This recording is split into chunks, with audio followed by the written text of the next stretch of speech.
दोस्तों, जहाँ पे सारे टीवी ब्रांड्स अपने सर्विस को काफ़ी बढ़िया बनाना चाहते हैं कस्टमर के लिए, ताकि जो है उसका टीवी सेल ज़्यादा हो, वहीं पे टीसीएल कौन सा भांग पी के सोया हुआ है वो मुझे पता ही नहीं चल रहा है। क्योंकि इसका सर्विस इतना घटिया है कि आप समझ नहीं सकते कि इसका प्रोसेस कितना लंबा और लेंदी है।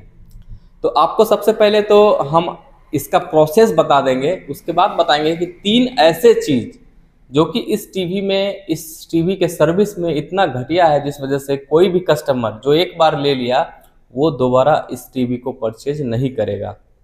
फर्स्ट ऑफ ऑल, ये नंबर है जिस पे कि आप कंप्लेन लॉन्च कर सकते हैं। इससे जो है आपका जो है कंप्लेन रजिस्टर्ड हो जाएगा। उसके बाद आप उस टीवी का सर्विस ले सकते हैं।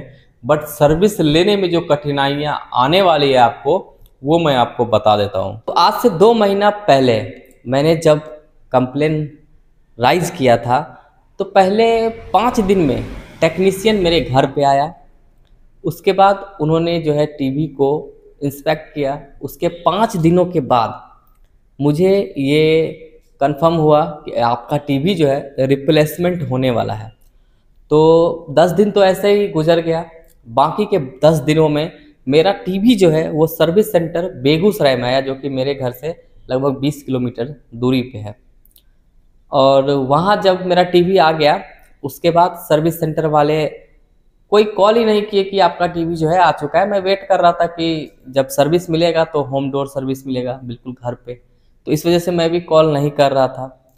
काफ़ी दिन वेट करने के बाद फिर मैंने सीधा कस्टमर केयर को फिर से कॉल किया सेम नंबर पे, और मैंने बताया कि मेरा जो है रिप्लेसमेंट डन हो चुका है। और जब मैं ऑनलाइन ट्रैक कर रहा हूँ अपने कंप्लेन को, तो वो बता रहा है कि सर्विस सेंटर मेरा टीवी जो है पहुँच चुका है और मेरा कंप्लेन भी क्लोज हो चुका है। मेरा कंप्लेन क्लोज दिखा रहा था। तो फिर उन्होंने मुझे जो है खगड़िया सर्विस सेंटर का एक नंबर प्रोवाइड कराया, जहाँ पे कि बताया कि आपका टीवी उसी के पास आएगा और वही जो है आपके घर तक पहुँचाएगा। तो फिर मैंने उसे कॉल किया, तो वहाँ से जो बंदा कॉल उठाया वो बताया कि आपको मैं पिछले 5 दिनों से कॉल कर रहा हूँ, आप कॉल रिसीव ही नहीं कर रहे हैं। तो मैं भी कंफ्यूज हो गया भाई कि कौन सा ऐसा कॉल है जिसे मैं रिजेक्ट कर रहा हूँ या फिर मैं जिसे इग्नोर कर रहा हूँ। कोई भी ऐसा कॉल नहीं हो सकता जिसे मैं इग्नोर किया हूँ। जो रिसेंट कॉल्स है वो सारे चेक किए, तो मेरा कोई भी ऐसा मिस कॉल नहीं था जो 5 दिनों से आ रहा हो। बट मुझे लगा कि मेरा जो रजिस्टर्ड नंबर है ऐप में वो दूसरा था, फ्लिपकार्ट में। तो मुझे लगा कहीं ना कहीं उस मोबाइल पे तो कॉल नहीं जा रहा हो। तो मैंने इतना सीरियस नहीं लिया और उन्होंने कहा कि अब मैं वहाँ पे लेके नहीं आ सकता हूँ, आप बेगूसराय आके ले जाओ।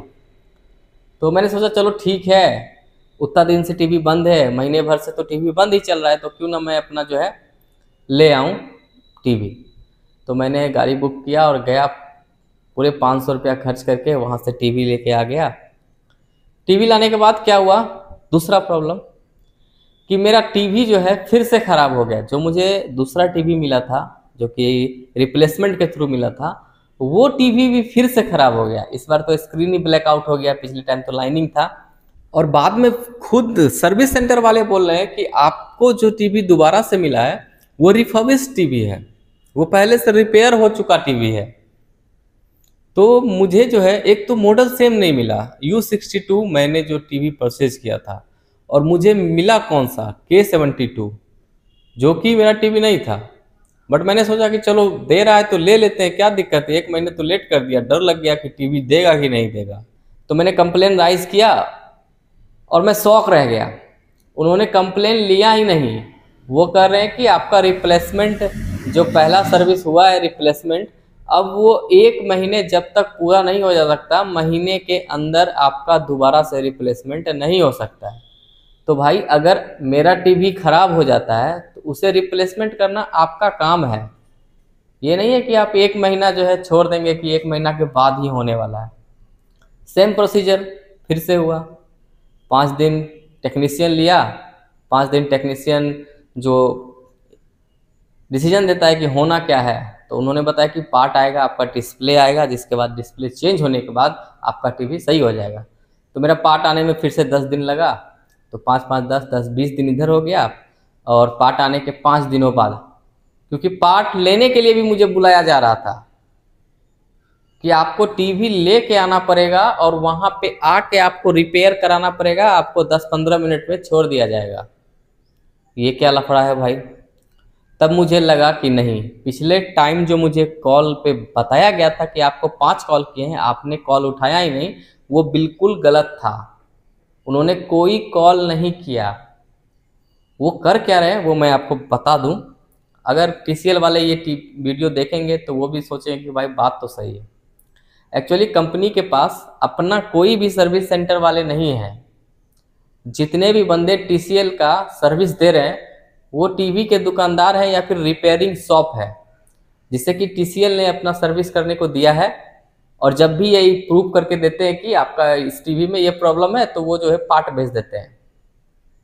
और उससे भी बुरा बात, अगर आप किसी चीज़ का सर्विस लेते हैं, कोई भी कंपनी अगर आपका कोई पार्ट खराब हो जाता है तो जेन्युइन पार्ट देना चाहिए, नए पार्ट देना चाहिए। मेरा डिस्प्ले खराब हो गया, ब्रांड जो है नया डिस्प्ले प्रोवाइड कराएगी। मेरा मदरबोर्ड खराब हो गया, ब्रांड जो है नया मदरबोर्ड प्रोवाइड करेगी। लेकिन यहाँ ऐसा नहीं है। यहाँ उन्होंने एक पुराने टीवी को लेके आए और जिसका मदरबोर्ड जिसमें कि मेरा टीवी का मदरबोर्ड खोल के उसमें लगाएं कि वो डिस्प्ले ऑन हो जाए, फिर जो है मेरा टीवी चालू हो जाएगा। ये एक तरह से एएमसी की तरह हो गया कि आपका कोई भी पार्ट प्रिंटर नहीं काम कर रहा है तो एक दूसरे के साथ एक्सचेंज किए जा रहे हैं। एक पुराने टीवी में से एक पुराने टीवी का पार्ट्स एक्सचेंज करके आपका टीवी ऑन करके दे रहे हैं। ये अपना जेन्युइन पार्ट भी नहीं दे रहे, नया पार्ट भी नहीं दे रहे। ऐसा कौन सा सर्विस है भाई। आप चाहेंगे कि आपका टीवी अगर सर्विस टाइम खराब हो जाए तो 3 साल चला हुआ टीवी का डिस्प्ले आपको फिर से लगा दे। यहाँ एलईडी का भी एक लाइफ एक्सपेंड होता है कि आप 2200 घंटे अगर चला लेते हैं तो वो एलईडी बल्ब खराब हो जाता है, वो कभी फिर ठीक होने वाला नहीं है। तो टीवी के डिस्प्ले अगर आपको कोई पुराना टीवी का डिस्प्ले लगा दे रहे हैं तो वो भी तो मान लीजिए वारंटी खत्म होगा, उसके बाद वो खराब हो जाएगा। फिर उसका जो कीमत है, आप अगर 20,000 में टीवी लेते हैं तो 15,000 में डिस्प्ले पड़ता है। क्यों हम पुराना लगाएंगे। तो यहाँ पे दो तो सबसे मेजर प्रॉब्लम हमको समझ में आया। पहला कि टीसीएल का कोई सर्विस सेंटर नहीं है। दूसरा, ये अपना पार्ट न्यू प्रोवाइड नहीं करते हैं, पुराने टीवी से एक्सचेंज करते रहते हैं। और तीसरा, ये लेंदी प्रोसेस, जिसमें अगर आपका एक टीवी रिप्लेसमेंट करना हो तो आपको 1 महीना तो रिप्लेसमेंट में लग जाता है, और उसके बावजूद भी अगर फिर से ख़राब हो जाए तो आपको 1 महीने के बाद फिर से आप कंप्लेन कर सकते हैं। इस बीच आप 1 महीने के अंदर कंप्लेन नहीं कर सकते हैं। तो भाई अगर आप लेना सोच रहे थे तो भूल से भी मत लेना। मैंने तो लेके पछता गया, बट आप ये काम बिल्कुल नहीं करना। और एक काम आप कर सकते हैं, मेरा चैनल सब्सक्राइब कर लीजिएगा। इस तरह का जानकारी आपको आगे भी मिलता रहेगा।